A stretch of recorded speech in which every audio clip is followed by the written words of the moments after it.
여러분, 동부와 세계 각곳이 기상이변 때문에 어려움이 많지 않습니까? 어떠십니까? 캘리포니아 날씨를 보면서 참 공기 신선하고 괜찮다 느낌 받으셔요? 예, 여유가 있었으면 참 좋겠습니다. 이런 비슷한 날에 사향노루 한 마리가 아름다운 향을 맡았습니다. 그리고 그 향의 근원지를 찾아 나선 거예요. 산을 넘고 들을 지나서 또 물을 건너서 끊임없이 향기 나는 쪽으로 계속 걸어갔습니다.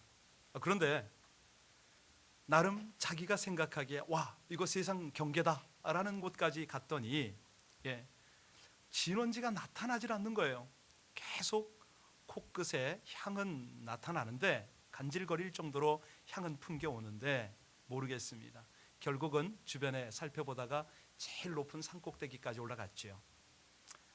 거길 갔더니 비로소 거기에서 향기가 나긴 나는데 정확하게 어딘지 모르는 거예요. 사향노루가 혼자 생각을 했습니다. 왜 이렇게 난 헛수고만 하고 있지? 한참을 생각하다가 자기 모습에 절망을 한 나머지 그냥 산꼭대기에서 뛰어내리고 마른 거예요. 밑바닥에 떨어졌을 때 그 벼랑 밑바닥에 떨어진 그 노루가 사지가 처참하게 부서졌겠죠? 그때였습니다. 그 주변에서 향이 퍼져나오는데 진동을 하는 거예요. 어디서 납니까? 자기 몸에서요. 사향노루는 자기 배꼽에서 이렇게 향이 납니다. 그 골짜기에 아주 진한 향기가 가득 메워진 거예요. 그런데 사향노루는 끝내 그 향이 어디서 나오는지 모르고 깨닫지 못한 채 눈을 감고 말았습니다. 자신 몸 안에 그 아름답고 그윽한 향을 간직한 채 그렇게 원천을 알지 못하고 방황하다가 쓰러져 죽었다. 이 이야기가 누구의 이야기라고요? 오늘 본문에 나타나는 이스라엘 그 백성들의 이야기요, 곧 저와 여러분들의 이야기가 될 수도 있습니다. 우리가 이제 사무엘 7장까지 은혜 가운데 큐티를 해왔습니다. 어제가 8장 9절까지를 큐티했는데요, 7장에서 여러분과 제가 가장 이렇게 기억에 남을 만한 키워드를 잡으라 그러면 뭐가 떠오르십니까? 미스바, 또 하나는 에벤에셀, 그렇죠? 여러분, 이 미스바와 에벤에셀의 의미를 잘 기억하고 계십니까? 이것을 한번 돌아볼 필요가 있습니다. 왜냐하면 이스라엘은 늘 이 블레셋에게 시달림을 받았습니다. 끊임없이. 가령 사사 삼손을 잡아다가 두 눈을 뺀 사람들이 블레셋 사람이고 여호와의 법궤를 탈취해간 사람들도 블레셋 사람이었죠. 그런데 이제 이런 모습을 보면서 하나님의 백성들이 이렇게 괴로움을 당해도 되느냐? 왜 이렇게 문제들이 풀리지 않을까? 정체성은 차지하고라도 아픔은 좀 해결을 해야 될 터인데 왜 이렇게 안 될까? 여러분 궁금하지 않으세요? 사실 하나님의 백성들이, 교회를 다니고 신앙생활하는 많은 사람들이 이 인생이 실타래처럼 헝클어질 수가 있죠. 여러분, 실타래가 헝클어지면 어찌 해야 됩니까? 실마리를 찾아야 해결점을 찾지 않습니까? 자, 이스라엘이 이제 사무엘상 8장까지 오면서 그들이 나름대로 이 실타래를 풀어갈 수 있는 해결점, 뭐라고 느끼세요? 어떻게 해야 이 실마리가 풀리죠? 그렇습니다. 바로 이스라엘은 죄가 이 실타래를 헝클어놓은 원천인 걸 알았습니다. 그러니까 이스라엘 백성들이 내일을 도모하려면, 미래를 향하여 나름대로 힘있게 살아가려면 영적인 각성부터 먼저 해야 됐습니다. 정확하게 말하면 하나님께 돌아오는 일이 우선순위였던 것이죠. 그래서 오늘 사무엘상 8장은 바로 이 문제를 그 핵심부터 정확하게 짚었습니다. 자, 이제 이 핵심을 정확하게 우리가 조금 더 이해하려면은 7장 5절을 한번 읽고 돌아와야 됩니다. 우리 7장 앞장에 가셔서 5절을 한번 함께 합독하시겠습니다. 시작. 사무엘이 이르되 온 이스라엘은 미스바로 모이라. 내가 너희를 위하여 여호와께 기도하리라 하매. 자, 어디로 모이라고요? 이 모임을 뭐라고 부릅니까? 미스바 성회라고 부릅니다. 사실 이 성회라는 것은 굉장히 의미가 있습니다.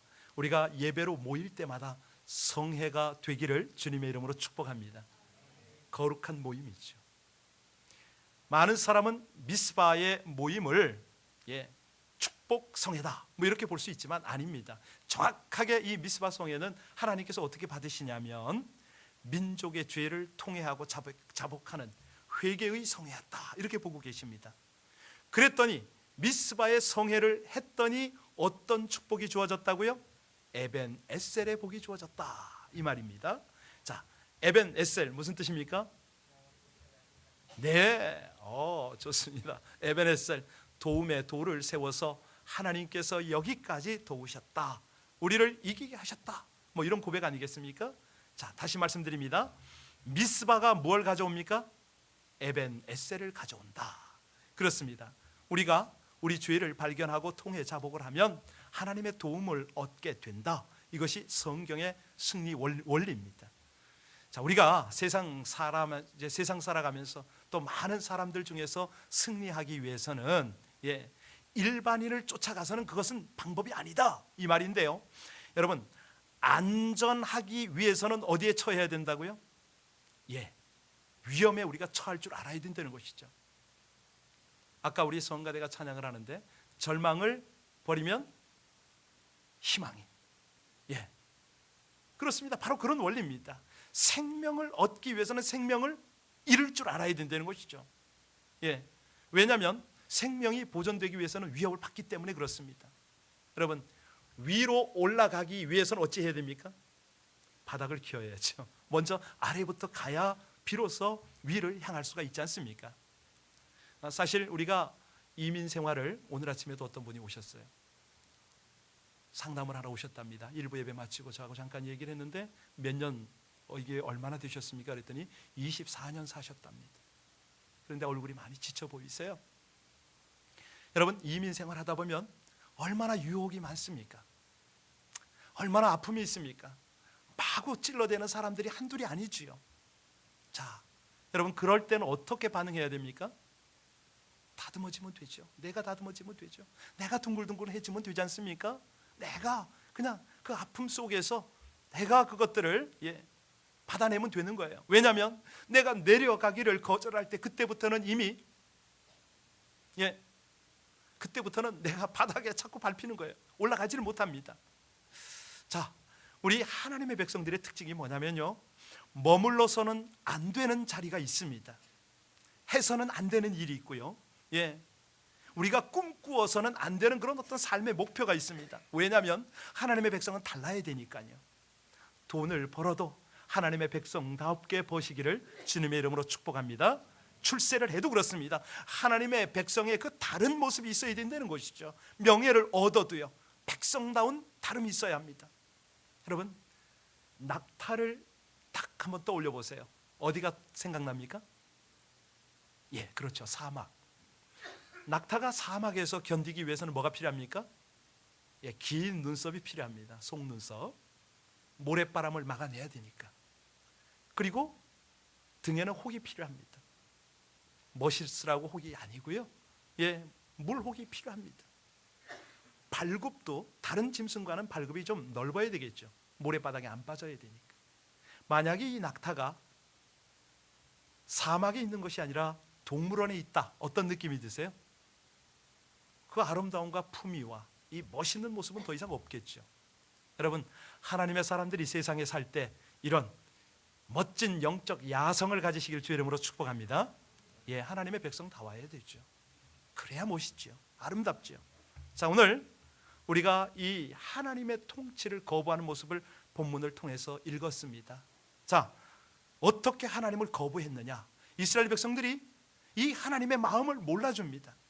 오늘 세 가지 내용이 압축이 되고 있는데요, 이스라엘 백성들이 하나님 앞에 뭘 원했습니까? 왕을 달래는 거예요. 하나님이 어떻게 반응하십니까? 그 왕은 너희를 종으로 삼을 텐데 괜찮겠니? 라고 반응하셨습니다.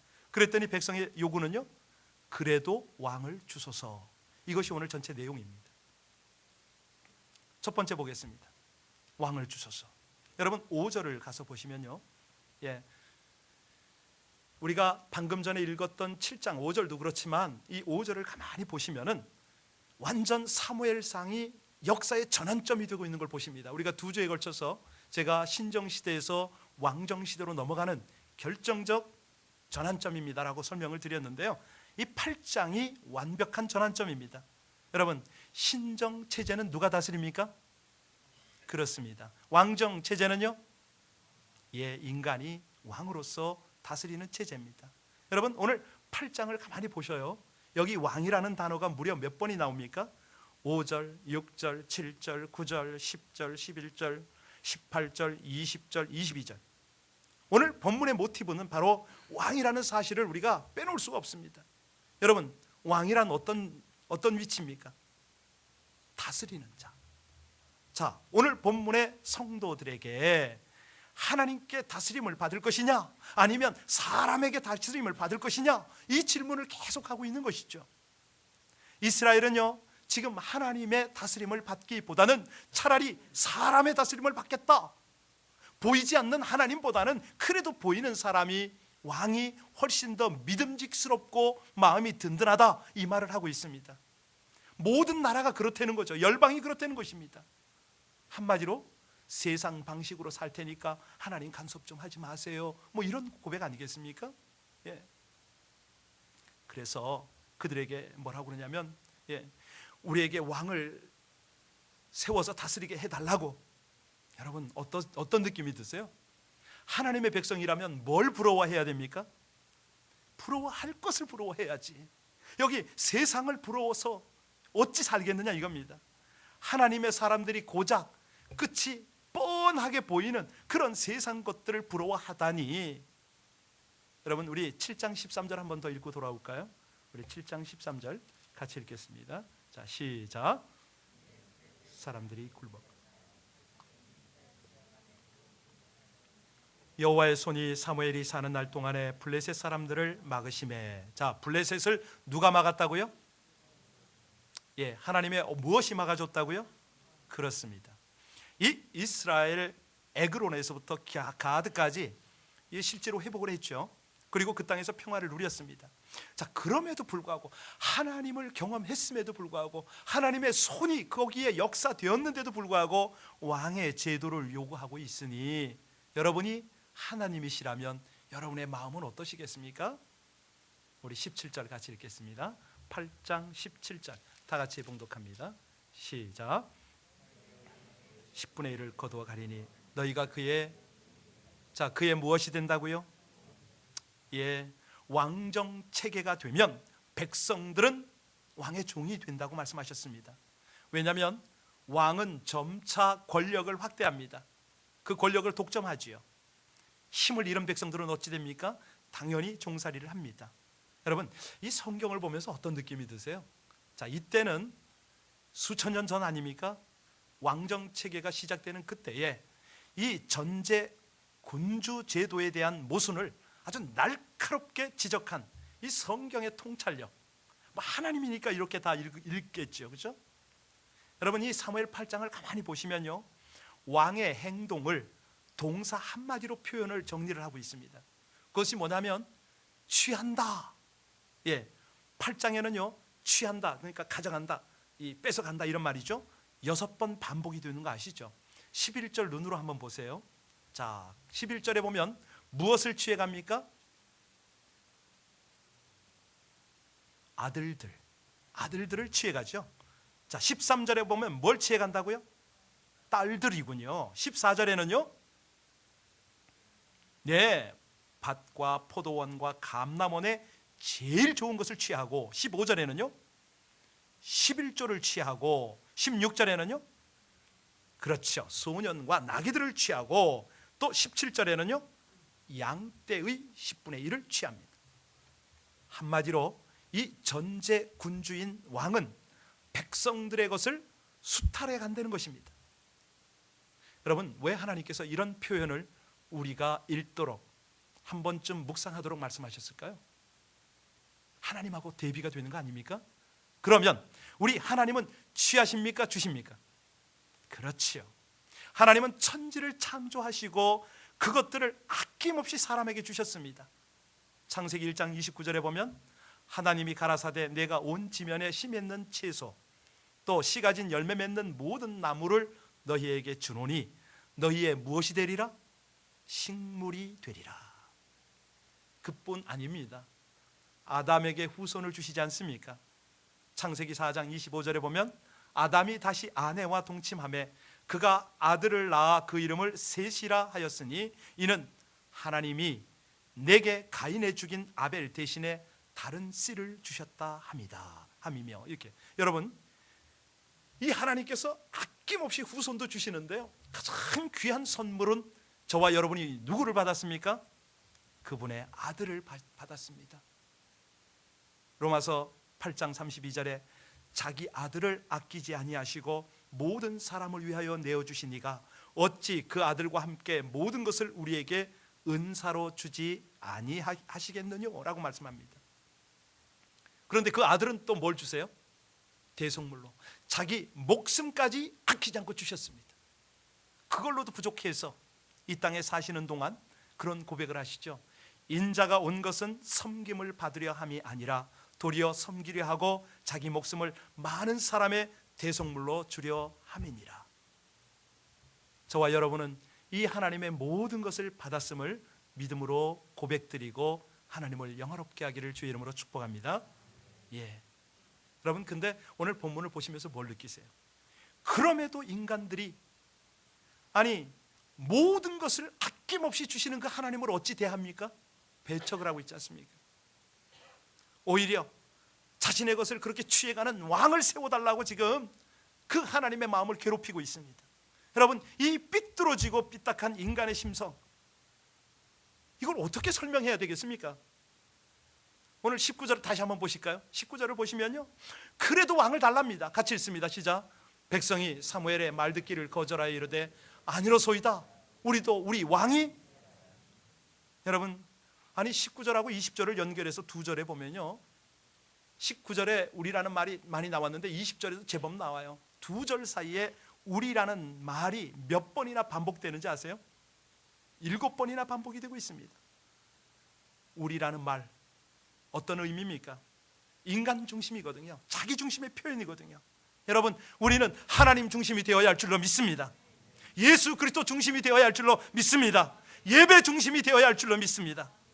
그럴 때 하나님의 마음이, 그나마도 하나님의 마음이 위로를 얻겠죠. 어떤 사회학자가 그런 말을 했습니다. 이 시대가 의지하고 있는 우상들이 있는데 네 가지로 분류를 하더라고요. 첫 번째가 뭐냐면 어떤 우상일까요? 쾌락입니다. 쾌락. 하나님 대신 그 자리에 쾌락을 갖다 놨다는 것이에요. 저와 여러분은 여기에 관계가 없을까요? 혹시라도 여러분들 삶에 어떤 가상 공간이 되든, 요즘은 스마트폰이요 거의 우상이 된 것 같아요. 제가 어느 때 보니까 저도 모르게요, 스마트폰이 제 손을 떠나 있으면 제가 허전하더라고요. 많이 회개했습니다. 아니 수시로 제가 그걸 찾고 있어요. 챙기고 있어요. 집에 가서 자는데요, 물론 이제 스마트폰에 알람을 해놨기 때문에 그렇지만 그게 머리맡에 있어야 잠이 들더라고요. 제가 하나님 앞에 얼마나 부끄러운지요. 목사가 이 모양이라면, 청년들이요 그대들을 조금 내가 이해하는 바예요. 쾌락이 그렇습니다. 쾌락이. 돈이 그렇습니다. 돈이. 민족주의가 그렇고요, 이 보장된 안정감이 만만치 않은 유혹이라는 것이죠. 이런 것들이 우상이 될 수가 있다는 것입니다. 한마디로 하나님 대신에 취하는 모든 것은 우상이 되는데 쾌락이 왕으로 섬겨질 수가 있습니다. 여러분, 육신의 정욕이라든가 안목의 정욕이라든가 먹는 거라든가 모든 것이 그렇게 될 수가 있겠죠. 하나님을 대신해서 돈으로 왕을 모시고 있다는 것입니다. 여러분, 솔직하게 이 예배를 통해서 하나님 앞에 저와 여러분이 고백할 수 있는 나의 왕은 누구십니까? 정직하게 고백을 하면요, 정말 우리가 찬양을 합니다. 기도도 드리고요, 성도의 교제를 통해서 예수는 나의 왕이라고 지금 고백을 했어요. 저도 오늘 두 손 들고 그렇게 하나님 앞에 찬양을 했어요. 고백을 했어요. 그럴 수밖에 없는 이유가 뭡니까? 하나님이면서 이 땅에 인간의 몸 입고 오셨지 않습니까? 정말 이분께서요, 기가 막히게 우리의 갈증들, 우리의 정체성들을 해결을 하셨어요. 예수께서 뭐라고 그러십니까? 내가 곧 길이요. 그 길 따라 오랍니다. 길 따라 곧장 오면 그 다음에 뭘 만나요? 진리를 깨닫게 된다는 것이죠. 헷갈릴 필요가 없다는 것입니다. 자, 진리를 찾으면 그때 비로소 누리는 게 뭘 누려요? 생명을 누린다는 거예요. 참 생명을 누린다는 것이죠. 예. 자, 이렇게 하늘과 땅의 권세 가지신 그 예수께서, 아니 지금 교회 머리가 되셔서 우리와 함께 하시는 그 예수께서 우리를 섬기면서 그렇게 세워가려고 하는데, 왕으로서 우리를 섬기려고 하시는데 우리는 계속 왕을 요구하고 있습니다. 사도행전 17장 16절에 사도 바울이 그런 고백을 하죠. 아테네입니다. 거기 도착해서 이 겪은 경험담을 섞어서 뭐라고 우리에게 전하면, 바울이 아덴에서 저희를 기다리다가 온 성에 우상이 가득한 것을 보고 마음에 분하여라는 표현이 나옵니다. 온 성에 우상이 가득하다. 히랍어로는 이걸 이제 원어로 우리가 이해하면 더 와 닿는데요. 온 도시가 우상의 지배하에 있다, 이런 뜻이거든요. 아니, 더 정확하게 표현하면 온 성이 우상의 압박을 받고 있다, 이 뜻입니다. 그랬더니 바울의 마음이 분하였다. 한마디로 하나님의 영광을 위한 거룩한 질투가 나타났다, 이런 뜻이 아닙니까? 어떤 느낌으로 이런 표현을 했을까요? 왜 이 도시가 하나님의 거룩한 도시가 되지 못하고 하나님 중심의 도시가 되지 못하고 왜 하나님께 영광을 돌리지 못하느냐, 이 사실 때문에 바울이 분노를 느꼈다는 것입니다. 여러분, 저와 여러분 마음에도 LA를 바라보면서 이런 거룩한 분노가 있기를 주님의 이름으로 축복합니다. 하나님, 이 땅이 왜 교회는 많고 성도는 많다는데 하나님의 모습은 보이지 않습니까? 이 땅에 어쩌자고 저렇게 온갖 음란과 도박과 정말 세상을 망치는 이런 패역함이 관영한데 하나님이 왜 왕이 안 되십니까? 여러분, 정말 이런 거룩한 분노가 있을 때 여러분 안에 계신 하나님께서 이 땅에 왕노릇하도록 여러분을 쓰실 것을 믿습니다. 정말 그렇습니다.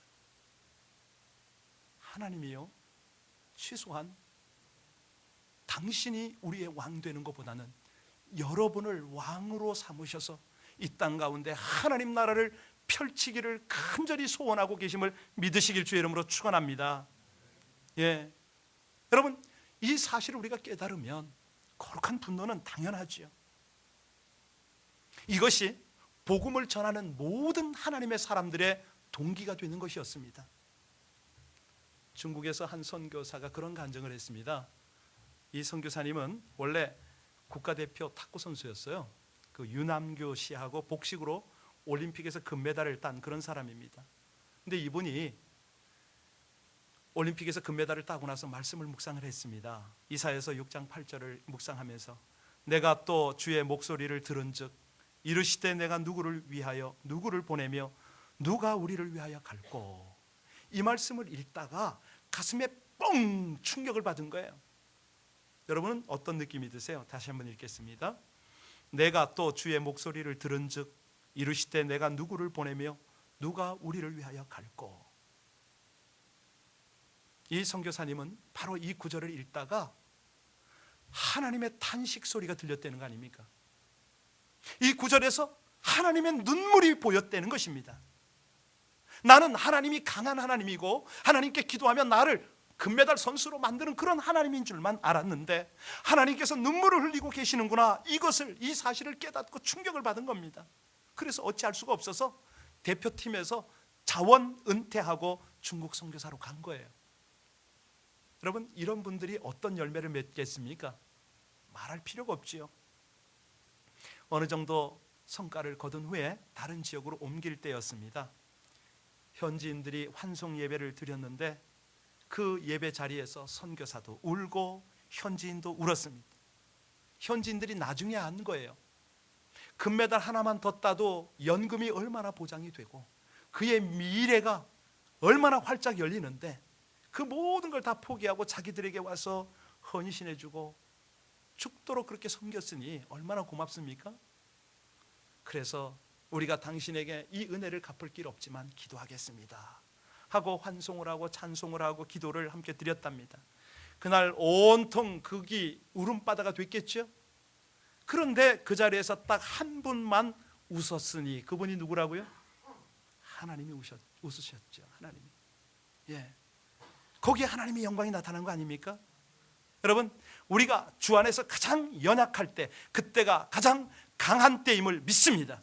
네, 우리가요 강하다고 내가 뭘 하겠다고 인생의 삶의 목적을 이루겠다고 강할 때, 그때가 가장 연약할 때 아닙니까? 여러분, 우리가 비록 가난하지만 내 안에 왕이, 하나님이 왕이 계시기 때문에 다른 사람을 부하게 할 능력이 있음을 믿습니다. 내 자신이 부하게 되려고 그렇게 애를 쓸 때는요, 다른 사람을 부하게 하는 능력은 다 사라져버리고 맙니다. 더 이상 없죠. 하나님의 사람은요, 다른 사람들에게 모든 것을 준 다음에 가장 큰 소유를 하게 됨을 믿습니다. 예, 육적으로는요 가장 많이 소유하고 있을 그때가 바로 영적으로는 가장 빈곤한 겁니다. 여러분, 오늘 19절에서 20절 마지막 절까지를 쭉 보면서 우리가 무엇을 깨달아야 합니까? 하나님을 왕으로 섬기며 사는 성도들의 모습이 여기 잘 부각이 되어 있습니다. 그러면 우리가 믿음으로 그리스도의 종된, 그리스도 왕으로 모신 그 종으로서 살아가는 자들, 어떻게 사는 것이 마땅하냐? 수도 없이 들었지만 나를 대신해서 죽으신 예수 그리스도를 위해서 살아야 된다. 날마다 자기를 부인하고 자기 십자가를 지고 살아야 된다. 얼마나 우리가 많이 듣고 이것을 도전합니까? 날마다 내 죄성을 어찌하면 십자가에 못 박을까? 주님으로 인하여 어찌하면 살아갈까? 고민하는데요, 그때마다 우리 주님께서 여러분을 격려하십니다. 로마서 8장 13절에 보니까 너희가 육신대로 살면 반드시 죽을 것이로되 영으로서 내 몸의 행실을 죽이면 살리니, 이렇게 말씀하셨습니다. 여러분들의 영은 날마다 주님으로 인하여 새롭게 소생되고 힘있게 살아갈 줄로 믿으시기 바랍니다. 네, 주님을 위해서 살았던 바울이 그런 고백을 하잖아요. 나의 자랑을 두고 단언하노니 나는 날마다 어떻게 한다고요? 죽노라. 그러니 날마다 살지요. 여러분, 이런 고백이 저와 여러분의 고백이 되시기를 주님의 이름으로 축복합니다. 그러면 이 찬양이 자연스러운 거예요. 주님 뜻대로 살기로 했네. 주님 뜻대로 살기로 했네. 여러분, 찬송가입니까? 복음성가입니까? 복음성가로 알고 계시죠? 찬송가에는 안 나옵니다. 그런데 이 찬송가의, 이 복음성가의 유래를 혹시 아십니까? 실은 이 곡은 인도의 옛날 찬송가입니다. 그 힌두교 전통 곡조라고 그러는데요, 좀 단조롭긴 하지만 얼마나 은혜가 되는지요. 이 곡을 만든 사람이 인도의 성자 누구죠? 선다싱, 이렇게 알려져 있는데, 이번 금토 집회를 했던 박 마이클 목사님이 인도의 선교를 갔다가 이 곡의 출처를 알아오셨더라고요. 그래서 제가 좀 리서치를 좀 해봤죠. 그랬더니 인도에서 한 마을에서 일어난 사건이 있었습니다. 인도 지역도 부족 중심의 그런 사회가 참 많은데요, 예수를 믿게 된 한 가정이 적발이 된 겁니다. 부족장이 온 가족을 다 불러내가지고 처형을 하는 것이죠. 너희가 자신들의 입장에서는 우상인데 이 부족의 전통과 신을 무시하고 이방신을 믿어 이제 너희들에게 살 길을 제시하겠는데, 우선 이 아이들을 살리려면 너희들 다 신앙 포기하고 우리 부족을 추종해라, 족장을 섬겨라. 그랬더니 그때 불렀던 노래가 바로 그 노래입니다. 주님 뜻대로 살기로 했네, 주님 뜻대로 살기로 했네. 그랬더니 이 찬양을 부르는 순간 아들을 죽인 거예요. 두 번째는 아내를 앞에다 꿇어 앉혀놓고 이 족장이 다시 칼날을 들게 하는 거예요. 너 아들 죽이고 이제 아내까지 죽일 거냐? 너 어떡할래? 그랬더니 이 형제가 주님 뜻대로 살기로 했네, 뒤돌아서지 않겠네. 아내가 죽는데도 그 찬양을 또 한 거예요. 그러니까 여지없이 아내가 또 죽었죠. 마지막으로 본인이 차례입니다. 이래도 네가 예수를 믿어? 그랬더니 세상 등지고 십자가 지네, 그 찬양을 하면서 처형이 된 거죠. 정말 놀라운 것은요, 그렇게 처형이 되고 나니까 부족장이 두려워서 떨었습니다. 온 몸을 떨더니 그 가족이 처형당한 직후에 이 부족이 완전 개종을 해가지고 기독교 마을이 됐답니다. 95%가 예수를 믿는답니다. 그 마을이. 하나님의 역사죠. 여러분, 오늘 21절 22절 읽고 마치겠습니다. 우리 8장 21절로 22절 다 같이 읽습니다. 시작. 사무엘이 백성의 말을 다 듣고 여호와께 아뢰매 여호와께서 사무엘에게 이르시되 그들의 말을 들어 왕을 세우라 하시니 사무엘이 이스라엘 사람들에게 이르되 너희는 각기 성읍으로. 여러분, 여기서 궁금하지 않으세요? 하나님은 자신들의 왕을 세워달라는 이스라엘의 요구를 왜 허락하셨을까? 왜 그러셨습니까? 경험하려는 것이죠. 너희가 하나님 없는 삶이 얼마나 비참하고 궁핍한가 직접 좀 깨달으라. 그러나 깨달음에 멈추지 말고 다시 돌아오라. 하나님께서 그 뜻으로 지금 오늘 이 역사를 허락하신 것입니다. 직접 깨닫고 다시 돌아오게 하기 위해서요. 하나님 없이 자신의 탐욕을 위해서 살아가려고 할 때 우리 주님께서 가끔 버려주실 때가 있지 않습니까?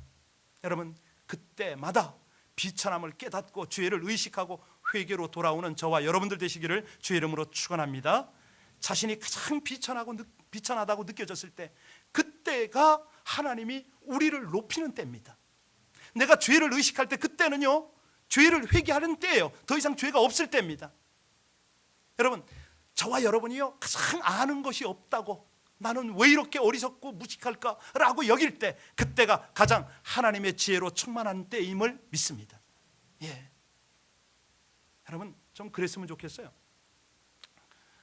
때때로요 여러분과 제가 아무것도 좀 하지 않을 때가 있었으면 좋겠습니다.